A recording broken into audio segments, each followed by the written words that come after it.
Bangladesh Pakistan match পরিত্যক্ত ঘোষণার পরপরই একটি মেল পেয়েছেন বাংলাদেশ ক্রিকেট বোর্ড পরিচালকরা।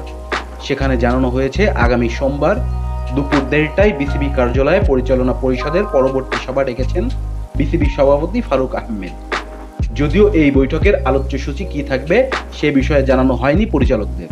তবে খোঁজ নিয়ে জানা গেছে চ্যাম্পিয়ন্স ট্রফিতে বাংলাদেশ দলের ব্যর্থতা, জাতীয় দলের ক্রিকেটারদের কেন্দ্রীয় চুক্তি, ঘরোয়া ক্রিকেটের সময়সূচি পরিবর্তন সহ গুরুত্বপূর্ণ আরও কয়েকটি বিষয়ে, সঙ্গে জাতীয় দলের মেয়াদ শেষ হওয়া কোচিং স্টাফদের বিষয়েও আলোচনা করা হবে।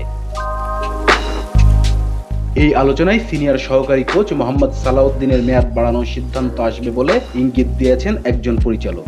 তিনি বলেছেন, দেখুন, সালাউদ্দিন দায়িত্ব নিয়েছেন খুব বেশি দিন হয়নি। তার কাজের ধরন নিয়ে আমরা খুশি। এই মুহূর্তে তার বিকল্প খোঁজার চেষ্টা করছি না আমরা।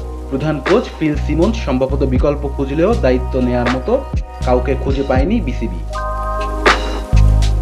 ওয়েস্ট ইন্ডিজের সাবেক এই খেলোয়াড়কে রেখে দেওয়া যায় কিনা সে বিষয়ে আলোচনা করা হবে এই সভায়। এছাড়া খণ্ডকালীন দায়িত্ব পালন করা পাকিস্তানের স্পিন বোলিং কোচ মুস্তাক আহমেদকে দীর্ঘমেয়াদী চাচ্ছে BCB. Rezwan Islam, B sports. Please subscribe our channel to get more information about Cricket World.